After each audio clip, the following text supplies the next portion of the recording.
أفلح من صلى على محمد وآل محمد. اللهم صل على محمد وآل محمد جل فرجهم. بسم الله الرحمن الرحيم. ياسين والقرآن الحكيم إنك لمن المرسلين على صراط مستقيم. تنزيل العزيز الرحيم لتنذر قوما ما أنذر آباؤهم فهم غافلون. لقد حق القول على أكثرهم فهم لا يؤمنون. إنا جعلنا في أعناقهم أغلالا فهي إلى الأذقان فهم مقمحون. وجعلنا من بين أيديهم سدا ومن خلفهم سدا فأغشيناهم فهم لا يبصرون. وسواء عليهم أأنذرتهم أم لم تنذرهم لا يؤمنون. إنما تنذر من اتبع الذكر وخشي الرحمن بالغيب فبشره بمغفرة وأجر كريم. إنا نحن نحيي الموتى ونكتب ما قدموا وآثارهم وكل شيء أحصيناه في إمام مبين. واضرب لهم مثلا أصحاب القرية إذ جاء المرسلون إذ أرسلنا إليهم 2 فكذبوهما فعززنا بثالث فقالوا إنا إليكم مرسلون. قالوا ما أنتم إلا بشر مثلنا وما أنزل الرحمن من شيء إن أنتم إلا تكذبون. قالوا ربنا يعلم إنا إليكم لمرسلون وما علينا إلا البلاغ المبين. قالوا إنا تطيرنا بكم لئن لم تنتهوا لنرجمنكم وليمسنكم منا عذاب أليم. قالوا طائركم معكم أئن ذكرتم بل أنتم قوم مسرفون. وجاء من أقصى المدينة رجل يسعى قال يا قوم اتبعوا المرسلين اتبعوا من لا يسألكم أجرهم وهم مهتدون. وما لي لا أعبد الذي فطرني وإليه ترجعون. أتخذ من دونه آلهة إن يردني الرحمن بضر لا تغني عني شفاعتهم شيئا ولا ينقذون. إني إذا لفي ضلال مبين. إني آمنت بربكم فاسمعون. قيل ادخل الجنة قال يا ليت قومي يعلمون بما غفر لي ربي وجعلني من المكرمين. وما أنزلنا على قومه من بعده من جند من السماء وما كنا منزلين. إن كانت إلا صيحة واحدة فإذا هم خامدون. يا حسرة على العباد ما يأتيهم من رسول إلا كانوا به يستهزئون. أولم يروا كم أهلكنا قبلهم من القرون إنهم إليهم لا يرجعون. وإن كل لما جميع لدينا محضرون. وآية لهم الأرض الميتة أحييناها وأخرجنا منها حبا فمنه يأكلون. وجعلنا فيها جنات من نخيل وأعناب وفجرنا فيها من العيون ليأكلوا من ثمره وما عملته أيديهم أفلا يشكرون. سبحان الذي خلق الأزواج كلها مما تنبت الأرض ومن أنفسهم ومما لا يعلمون. وآية لهم الليل نسلخ منه النهار فإذا هم مظلمون. والشمس تجري لمستقر لها ذلك تقدير العزيز العليم. والقمر قدرناه منازل حتى عاد كالعرجون القديم. لا الشمس ينبغي لها أن تدرك القمر ولا الليل سابق النهار وكل في فلك يسبحون. وآية لهم أنا حملنا ذريتهم في الفلك المشحون وخلقنا لهم من مثله ما يركبون وإن نشاء نغرقهم فلا صريخ لهم ولا هم ينقذون إلا رحمة منا ومتاعا إلى حين. وإذا قيل لهم اتقوا ما بين أيديكم وما خلفكم لعلكم ترحمون وما تأتيهم من آية من آيات ربهم إلا كانوا عنها معرضين.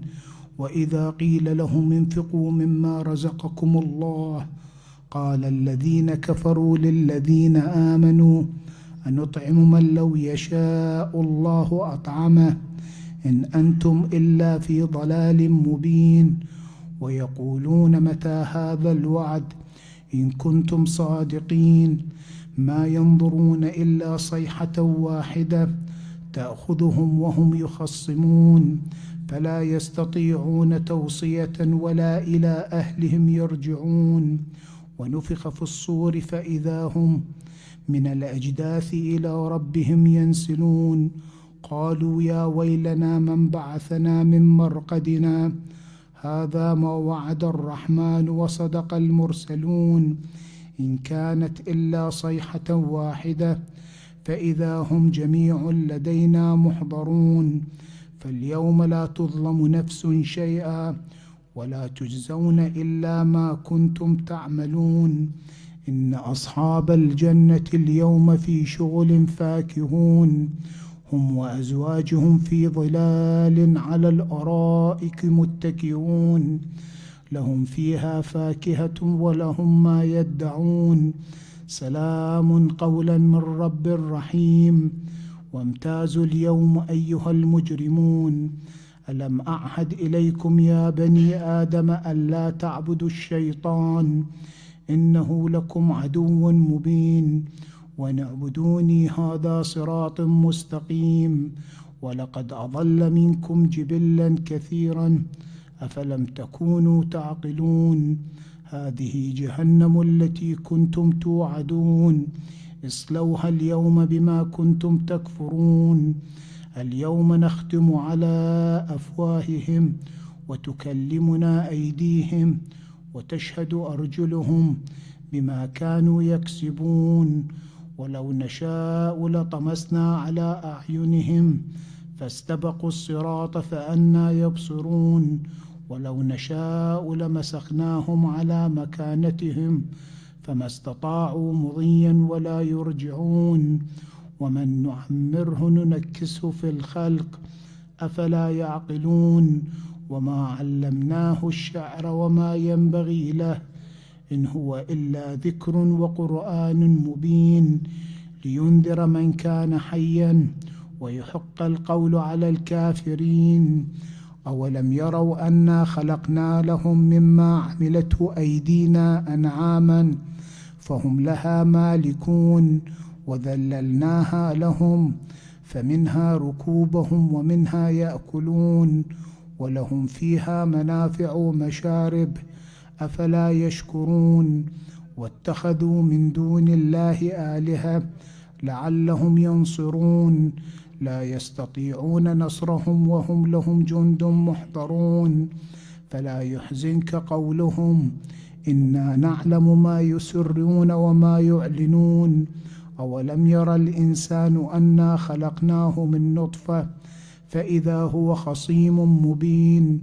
وضرب لنا مثلا ونسي خلقه قال من يحيي العظام وهي رميم قل يحييها الذي أنشأها أول مرة وهو بكل خلق عليم. الذي جعل لكم من الشجر الأخضر نارا فإذا أنتم منه توقدون. أوليس الذي خلق السماوات والأرض بقادر على أن يخلق مثلهم بلى وهو الخلاق العليم. إنما أمره إذا أراد شيئا أن يقول له كن فيكون. فسبحان الذي بيده ملكوت كل شيء وإليه ترجعون. صدق الله العلي العظيم. اللهم صل على محمد وآل محمد.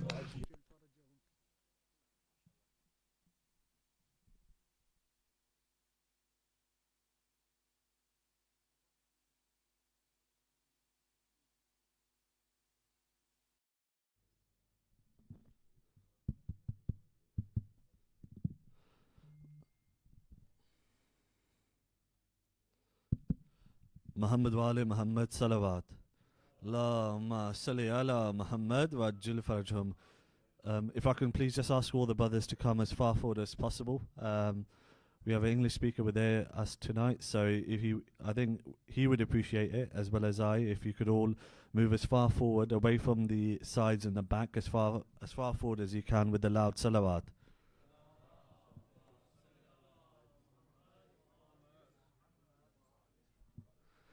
Just before I invite the brother for tonight's English majalis, I'll give a quick introduction on his behalf in his own words. His name is Ali Hadi. He was born in Birmingham, West Midlands, and raised in the US, where he lived for 10 years in Houston, Texas. He completed his high school education and studied IT at the University of Houston. In 2014, after a remarkable spiritual journey to the shrine of Imam al-Hussein, he joined the Hawza Ilmiya of Qom and studied there for 7 years in different madrasas. Currently, he's a humble servant of the community, giving English lectures across the entirety of the UK. So, on behalf of Al-Zahra Centre, the Jamaat, and all of the Mu'mineen in attendance today, we thank you for accepting the invitation to recite at Watford Al-Zahra Centre. So, without any further delay, if I can please invite Sheikh Ali Hadi for tonight's English Majlis. Please welcome him with a loud salawat.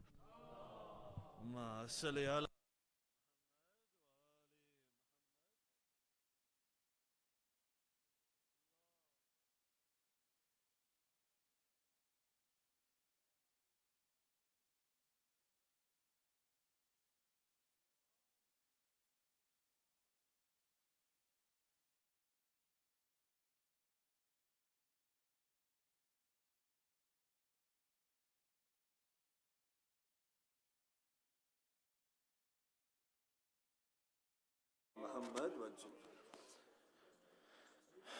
لا حول ولا قوة إلا بالله العلي العظيم. بسم الله الرحمن الرحيم. الحمد لله رب العالمين، بارئ الخلائق أجمعين، باعث الأنبياء والمرسلين، ثم الصلاة والسلام على أشرف الأنبياء والمرسلين، سيدنا ونبينا وحبيبنا وحبيب إله العالمين أبي القاسم المصطفى محمد.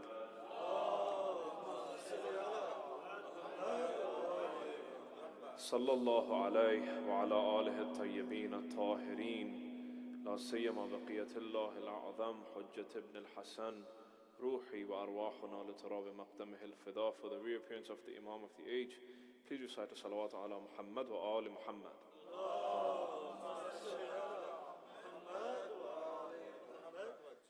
السلام على الحسين وعلى علي ابن الحسين وعلى أولاد الحسين وعلى أصحاب الحسين. First and foremost, I would like to send my condolences to all of the mu'mineen and mu'minat who are sitting over here and who are gathered into this majlis upon the arrival of the moon of Muharram and the shahadat of Abi Abdullah alayhi salatu wassalam. And more importantly, after that, I would like to send my condolences to the host of this azar, the one who is hosting this azadari and this morning ritual that we have every single year, and that is Imam al-Zaman, Ajjalallahu ta'ala faraj al-Sharif, sallu ala Muhammad wa ala Muhammad. And secondly, I would like to take the time to give my gratitude and appreciation to the Watford community for inviting me to come here and to be in the presence of the brothers and sisters who are here. Indeed, I am a humble servant of all of the servants of any community, and I pray that Allah subhanahu wa ta'ala gives us the tawfiq to have an increase in the ma'rifat of the Ahlul Bayt alayhimus salam during these 10 days. And I pray that Allah subhanahu wa ta'ala allows us to be resurrected as the one who is the true azadar of Imam Hussein alayhi salatu salam with the most sincere form, inshallah. Sallu ala Muhammad wa ali Muhammad.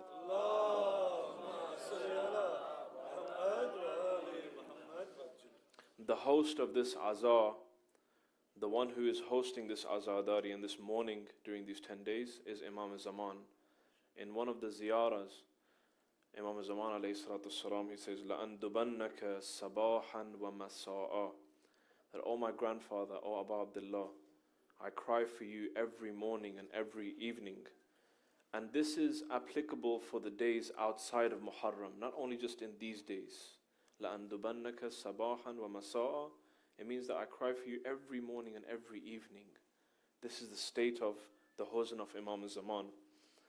Let alone the 10 days of Muharram that we are currently in, we don't know the state of mourning that our Imam is currently in at this moment. Therefore, we would initially, from the start of this Muharram and this campaign towards Arba'een, we would like to send our salutations upon the heart of Imam Zaman, and we ask Allah subhanahu wa ta'ala again that may He hasten the reappearance of Imam Zaman with a loud salawat ala Muhammad wa ali Muhammad.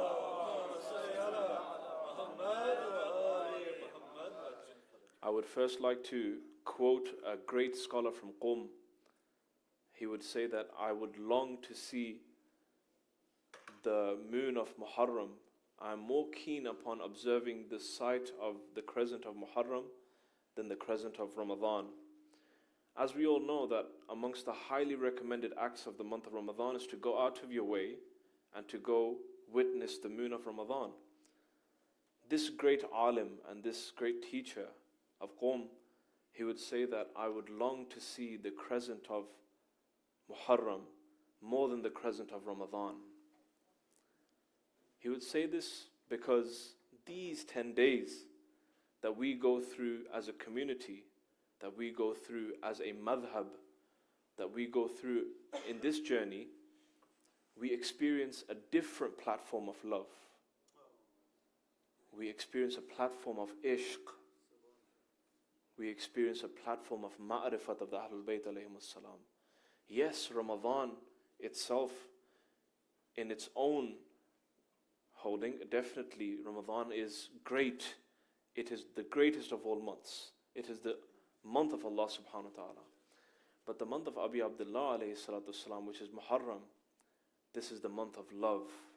This is the month of a journey towards Allah subhanahu wa ta'ala through the ship of salvation, through the ark of salvation. And in our riwayat, it is stated about Abu Abdullah al-Husayn alayhi salatu salam,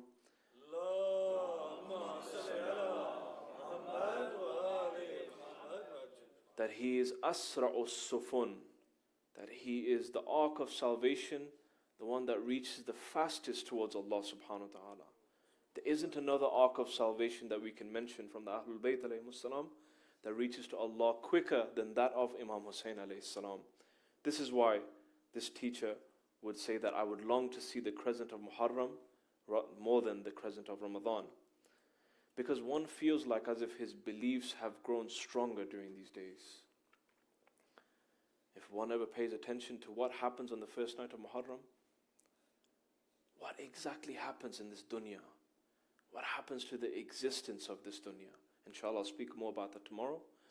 But something takes place and it takes effect into the core of this entire dunya, that the entire existence of Allah subhanahu wa ta'ala becomes an azadar of Imam Hussein alayhi salam.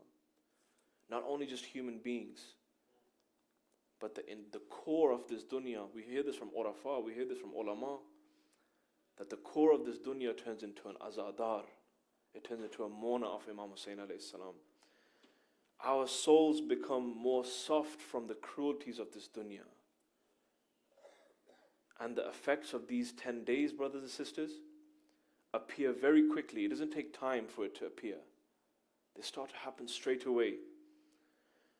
So surely if one can increase in his understanding and his ma'rifat during these 10 days, in fact not 10 days, It doesn't take 10 days for somebody to increase in his ma'rifah during this time of Muharram.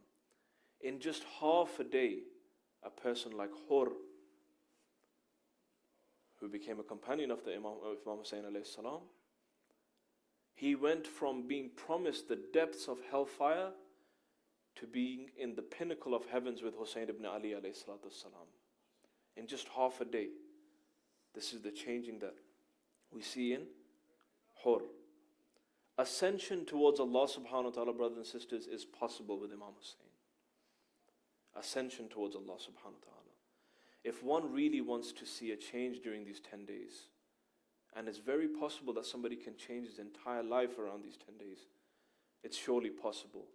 It's possible that one can change from one personality to somebody completely different.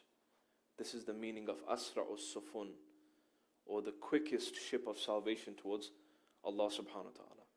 Any form of impurity, any form of weakness that we have inside of us, any illness that we have inside of us, or God forbid if one has gone completely astray during the year, now is the time that one can burn the roots of his sins with the tears of Imam Hussein alayhi salatu salam. Now is the time that one can do that. Sallu ala Muhammad wa ala Muhammad.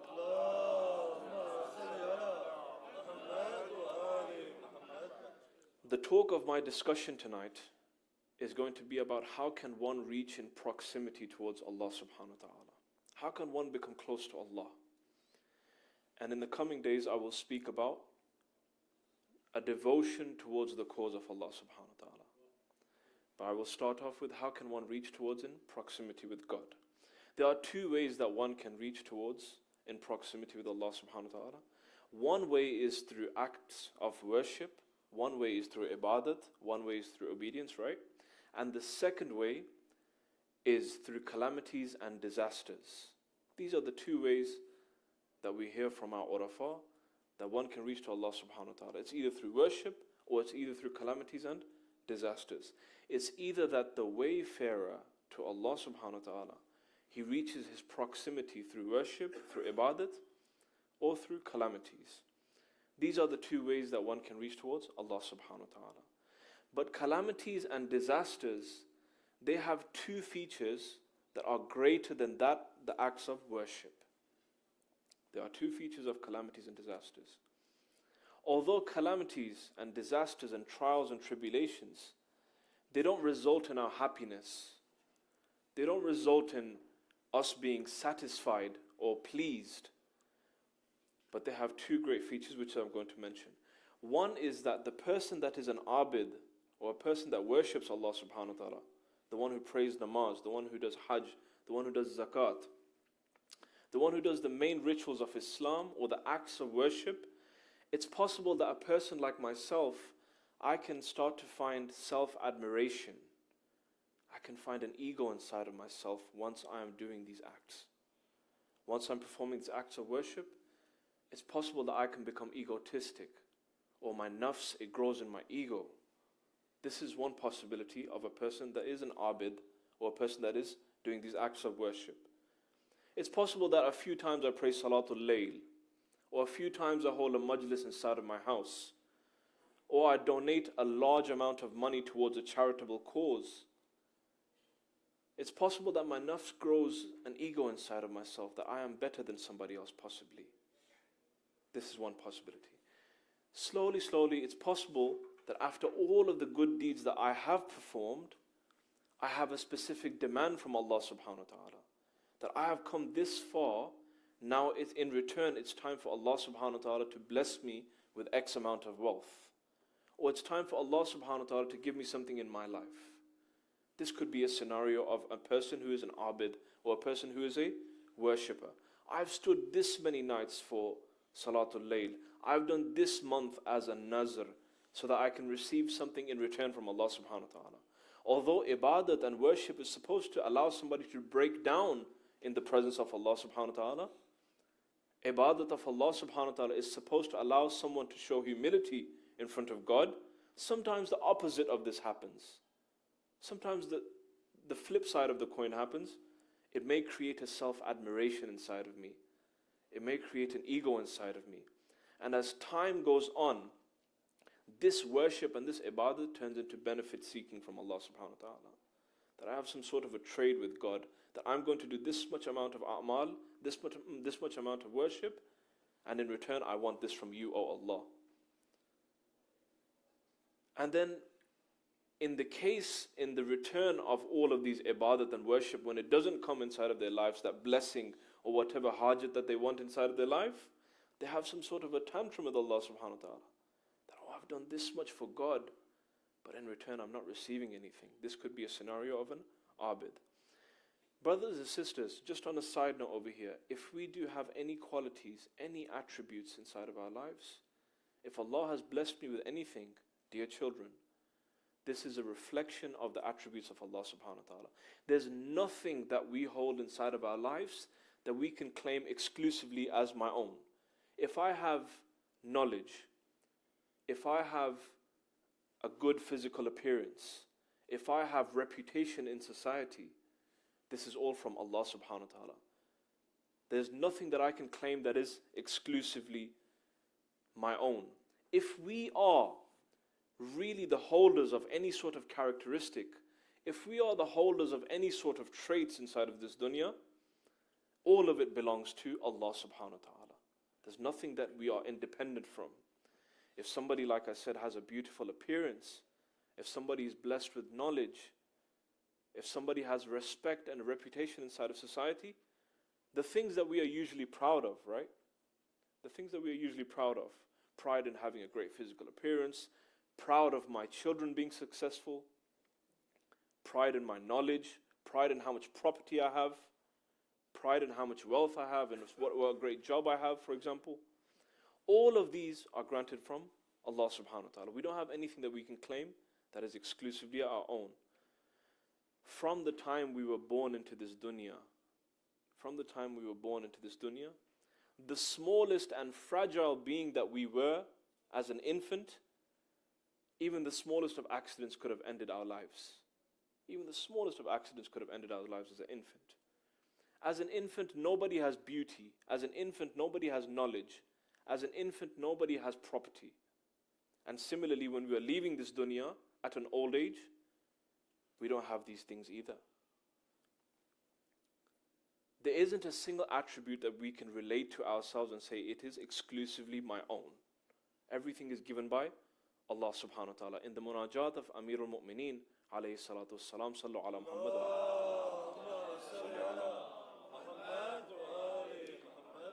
we see our Mawla, our first Imam, the way he talks to Allah subhanahu wa ta'ala. And if somebody really pays attention to this, it's really astonishing that a man with so many fada'il, with so many attributes, like Amir al-Mu'mineen alayhi salatu wasalam, he is sitting inside of Masjid al-Kufa, and see how he speaks to Allah. He says, Mawlaya ya Mawlay, Anta al-Ghaniyu wa ana al-Faqir.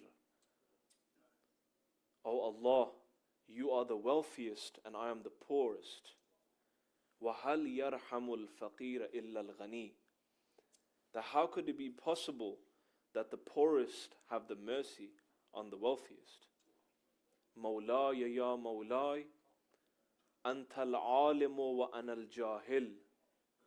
This is the same Amir al-Mu'mineen, whom upon his shahadat, he would say, Saluni, ask me, I am the gate of knowledge. The city of Medina is the Holy Prophet, but I am the gate.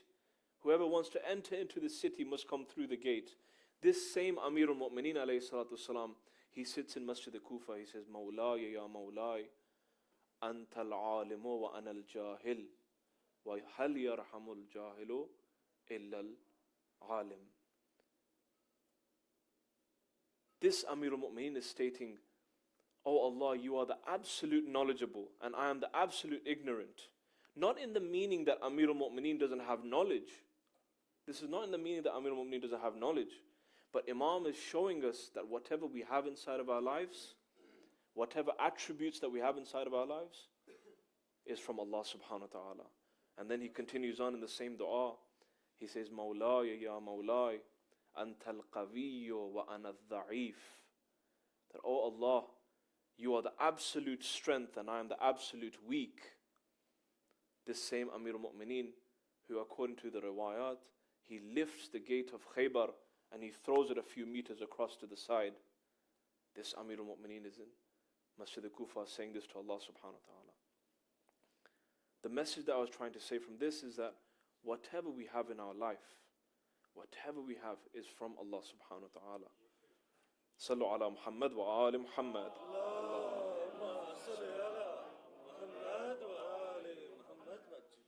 So a human being on his own is nothing without God. Even the Holy Prophet, peace be upon him, without Allah subhanahu wa ta'ala is just nothing. Amirul Mu'mineen alayhi salatu wasalam, without Allah subhanahu wa ta'ala is nothing as well. Therefore, if today I have done any act of worship, dear youth, dear children, if I have come and sit inside of this majlis, if I have tears for the Ahlul Bayt alayhimus salam, or if we have the honor to uphold a majlis inside of my home, this is all great, alhamdulillah. But what we must keep in mind, and what's more important, is that we understand that Allah subhanahu wa ta'ala gifted this as an amanat to me through my mother and my father. Allah subhanahu wa ta'ala has granted me the love of Imam Hussein alayhi salatu wasalam inside of my heart, and it is exclusive to my heart as a Shia of Amir al-Mu'mineen alayhi salam. This isn't granted to everybody. Not everybody is an azadar of Imam Hussein alayhi salam. There's only a handful of people in this world that sit with their black clothes on, ready to listen to a Masaib of Imam Hussein alayhi salam.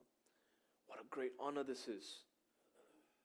What a great sharaf this is to be an azadar of Imam Hussein alayhi salam.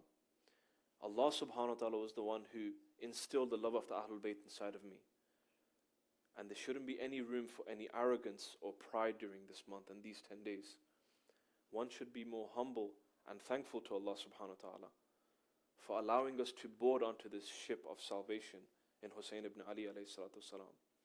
There's no doubt that the place that you are currently sitting in, on this Farsh Azhar, on this place of where we listen to Masaib, where we do Matam, where we cry for Imam Hussein alayhi salam, this is an act of worship.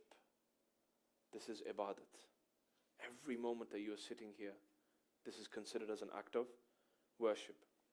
So as I was saying before, it's possible that through acts of worship, one can become arrogant. One can start to have admiration about his own self. He can start having an ego inside of himself.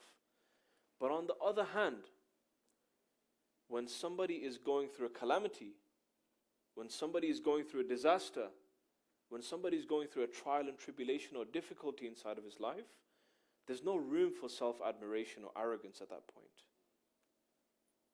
When somebody is going through a difficulty inside of his life, for example, somebody's hospitalized, he's severely ill, he can't get out of bed for the next 5 to 6 months. It isn't a time and a place where he's going to say that I have this job, I have this salary, my car is this, I'm the son of this fulan. Nobody's going to be able to say that at that point. That's when everything is related to, oh Allah, heal me. Oh Allah, help me from this situation. That's when it's just prayers. That's when it's just God related. So calamities and disasters, brothers and sisters, they break the chains of arrogance. This is why Allah subhanahu wa ta'ala has created calamities in the first place. This is something to really think about. That why has Allah subhanahu wa ta'ala even placed calamities inside of this dunya? The wisdom behind why God has even placed disasters in this world is so that at one point, all forms of arrogance, all forms of admiration and ego can be broken down at one point. Therefore, the main difference between suffering through a calamity and an act of worship is that an act of worship may bring about self-admiration. Otherwise, it was possible for Allah subhanahu wa ta'ala to create this world without any disasters. It was possible for Him to create this world just like heaven. In Jannah, we all know that there's going to be absolutely no disaster, absolutely no calamity, no trial or tribulation. But if this world was created without disaster, without difficulty, without calamity, a human being wouldn't find it inside of his heart to prostrate before Allah subhanahu wa ta'ala. A human being wouldn't find it in himself to do sajda before Allah subhanahu wa ta'ala. Imam Sadiq alayhi salatu salam,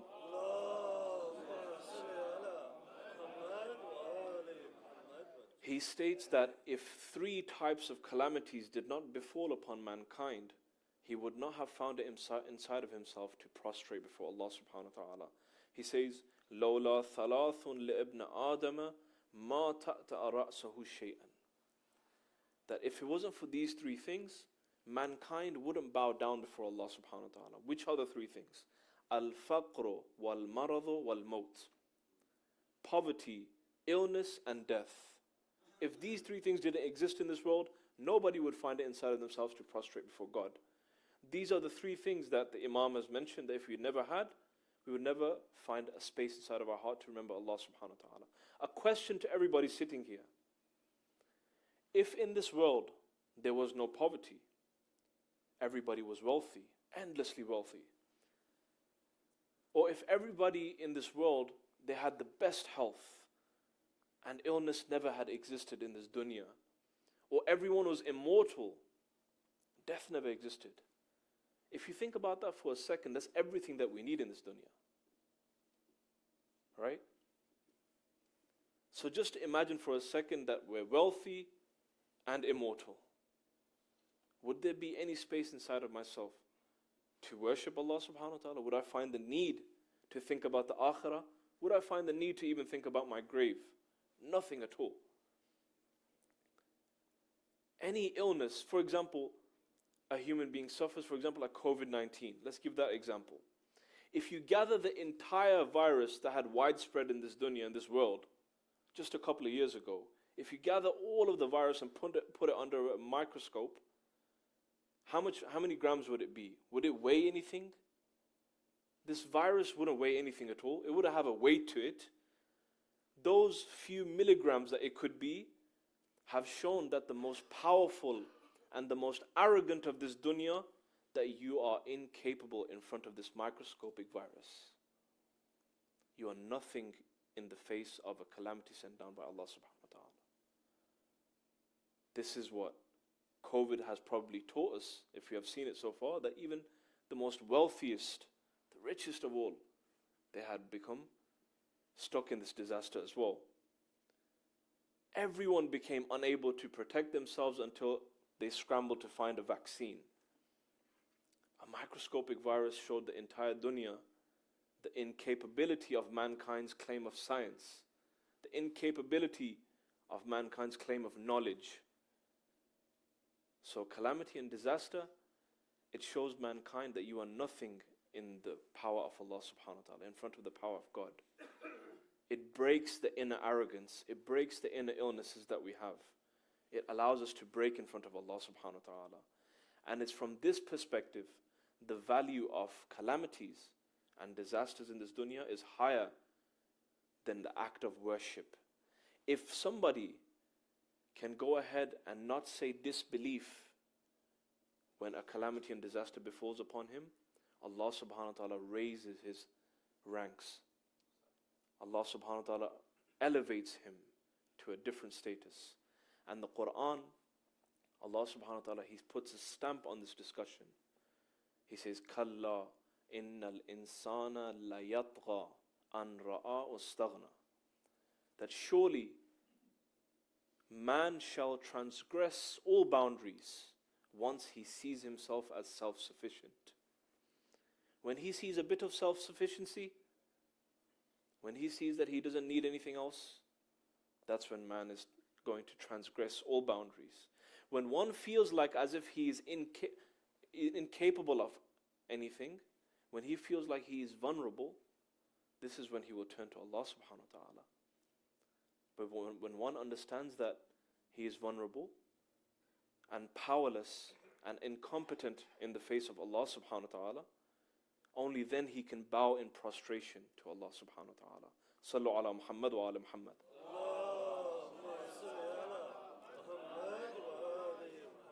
I would like to narrate a short story of Ayatollah Sayyid Muhammad Taqi Falsafi. He was a great arif in Tehran. He used to live there. And he was a teacher of many of the famous scholars today, a very famous alim ad-din. and a great arif of his time, a great mystic of his time. There was a story of him sitting at home, and he had invited a whole bunch of scholars to come to his house for food. And there was a discussion amongst the ulama that was sitting there about the difficulties we face as human beings in our old age. And they were saying that old age is pretty much just full of misery and pain. This is what they were saying amongst each other. They talked about how when one gets older, their vision starts to get weaker. Some may experience a loss in their hearing. And eventually, slowly, once they reach towards the peak of that old age, they become fragile. Their bones start to hurt. They can't move much. This is what the talk of the ulama was going on. One of the scholars comes to Ayatollah Sayyid Taqi Falsafi, and he says this as a joke. He says that old age takes everything away except for the chronic cough. That cough is just continuous in us old people. This old man comes to Ayatollah Sayyid Muhammad Taqi Falsafi and he says this. Ayatollah, he looks at him and he says, old age may take everything away from us, but in return, old age allows us to break in the presence of Allah subhanahu wa ta'ala. As a youth, as a young man like myself, we may admire ourselves a lot. We may admire our youthfulness, right? But when one reaches an old age, when they are vulnerable, when they are fragile, they see that there's nothing special about us at this point. Everything is in the hands of Allah subhanahu wa ta'ala. My life, my body, my soul, everything about me is in the hands of God. From this stage until the day of Qiyamah. And it's from this perspective, Ayatollah Sayyid Muhammad Taqi Falsafi, he replies to him, he says, old age is a blessing if you see it from this dimension. This is the attributes that we were speaking about difficulties, what they have over the acts of worship. Sallu ala Muhammad wa ali Muhammad.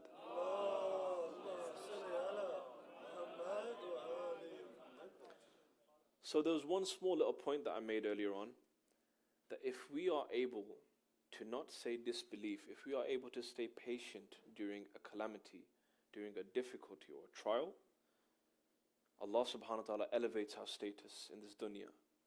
But on the other hand, the difficulties and the calamities that the awliya of Allah subhanahu wa ta'ala, when they face these difficulties, they are much different to ours. They are much different to what we see in our lives. If we are, like I said, if we are not able to say, if we are protect ourselves from saying disbelief during a calamity, Allah ascends in our faith and Allah ascends us to a different rank. But when the calamity befalls upon a wali of Allah subhanahu wa ta'ala, not only do they ascend in belief, but also they allow their followers to ascend in belief also. In Usul Kafi, there's a riwayat of Imam Sadiq alayhi salatu wassalam, sallu ala Muhammad,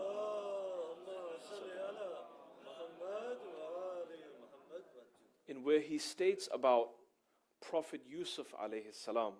He states that when Prophet Yusuf faced all of the calamities and difficulties that he had inside of his life, for 20 years he was away from his family. For a long period of time he spent in prison.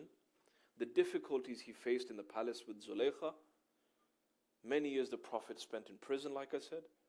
He saw many different versions of difficulties inside of his life. Prophet Yaqub alayhi salam, he lost his sight due to the amount that he wept in the absence of Yusuf.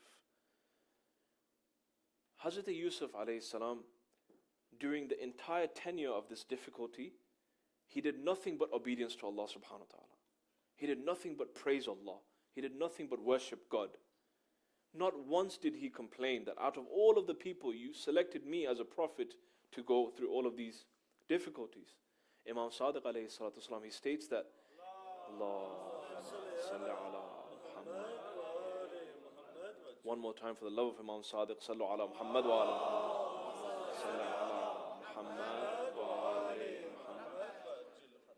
Imam alayhi salam, he says that in return of this servitude and this patience that he did during this difficulty, rahima bihi ummatan,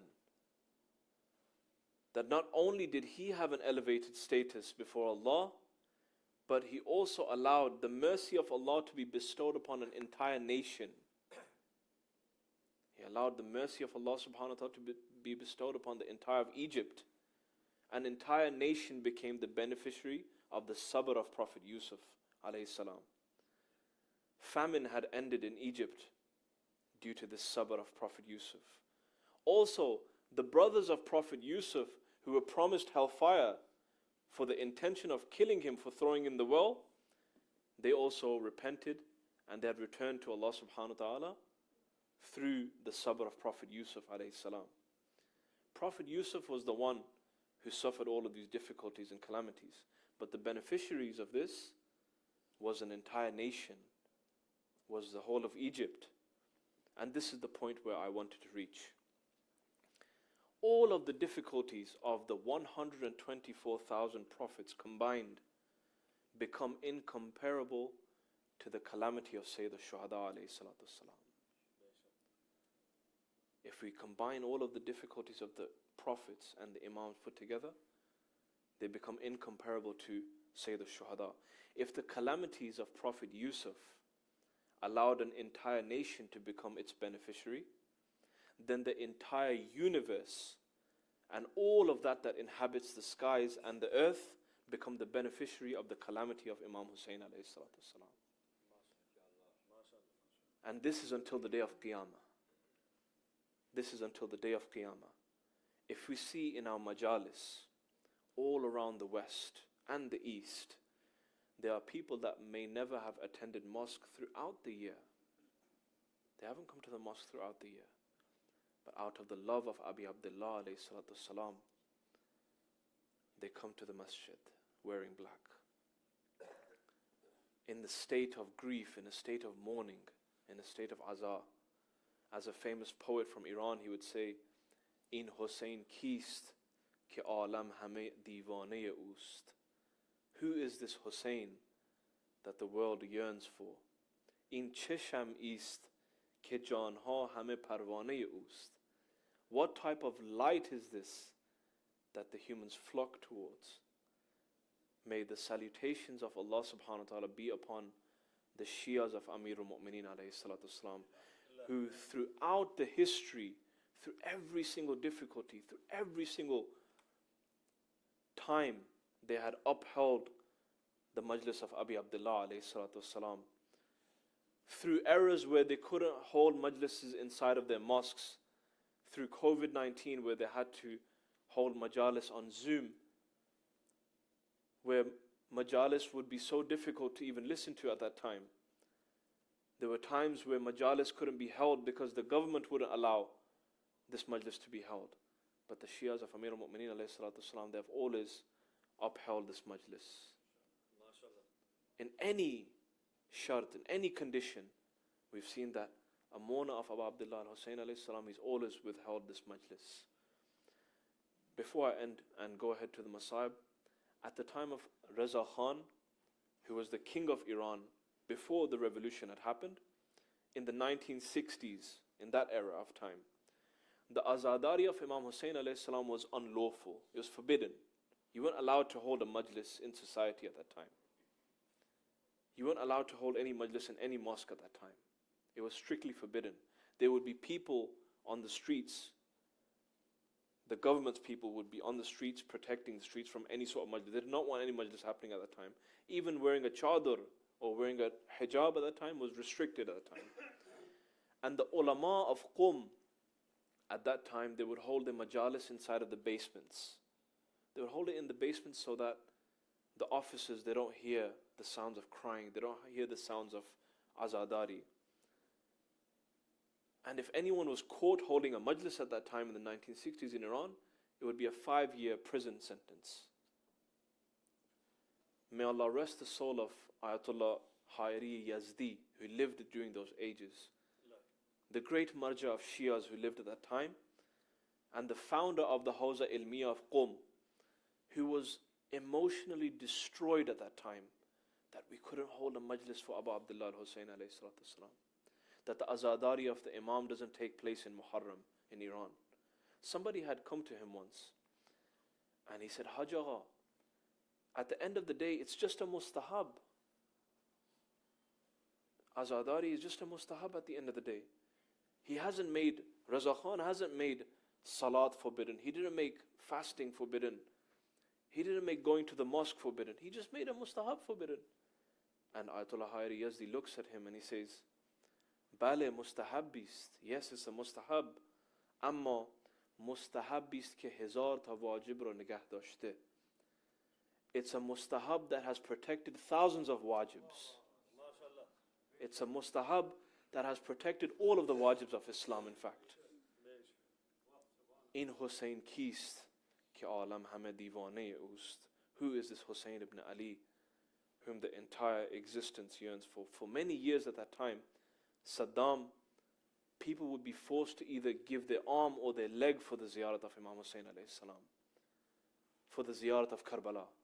People would either give their arm or their leg. This was at one time, this was the truth. But the love of Imam Hussein alayhi salam never stopped nobody, from the times of Saddam to the times of COVID. This is the ishq of Abi Abdullah that you see in the mourners of Abu Abdullah al-Hussein alayhi salam. And here I would like to recite a few verses of Musaib, as tonight is the first night of Muharram. Sallallahu alayka ya madhloom. Sallallahu alayka ya Abu Abdullah. Assalamu alayka ya ghareeb. Assalamu alayka ya madhloom. I've waited to wear black for you, Ya Hussein. I've waited a whole year to wear black for you, Ya Abu Abdullah. I swear by the black flag that has been risen in Karbala, I dedicate my tears for your Abbas. I dedicate my tears for Ali Akbar. I wear black to remember the pain of the women and the children on Ashura. I wear black to mourn for the musibah of Zainab Kubra. Tonight in Karbala, surely Imam al-Zaman cries Niyatillah Zainabiyah. As the first of Muharram, brothers and sisters, the moon of sorrow has been sighted. We can hear the cries of a mother in Karbala. Riwayat states that every Thursday night there's a bibi in Bainul Haramain. She cries out, she says, Bunayya, Bunayya, Qataluka Atshana. Oh my son, oh Hussein, they killed you thirsty. These are the nights of Sakinah.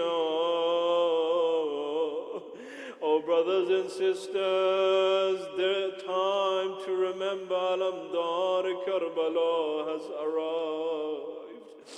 These are the nights to remember Qasim ibn al-Hassan. These are the days to remember Zainab Kubra. Let us all put our hands on our chests, as it is the first of Muharram. Let us all pledge allegiance to the black flag of Imam. Let us all raise our voices.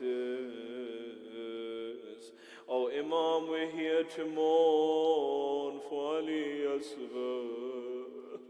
O Imam, we're here to mourn for your sister Zainab. O Imam, we are here and repeat for your call, Hal min nasirin yansurni. O Imam, Ya Aba Abdullah, let us all send salam towards Karbala. Take your hearts towards Bainul Haramain. Assalamu ala al-Husayn wa ala Ali ibn al-Husayn wa ala awlad al-Husayn wa ala ashab. One more time, all together, please. Assalamu ala al-Husayn wa ala Ali ibn al-Husayn wa ala awlad al-Husayn wa ala ashab. السلام على الحسين وعلى أخيك أبا الفضل العباس وعلى أختك زينب سلام الله عليها. صلوا على محمد وآل محمد.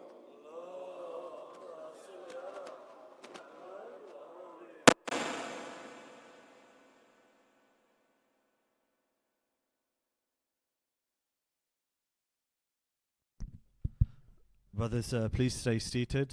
We've got a few reciters who will be coming to the podium for namaz, so please stay seated as the brothers get ready. Thank you.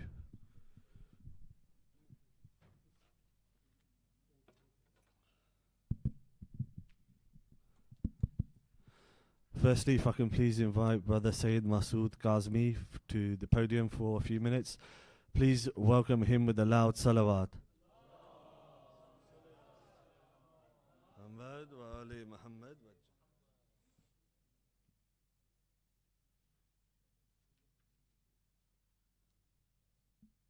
أعوذ بالله من الشيطان الرجيم بسم الله الرحمن الرحيم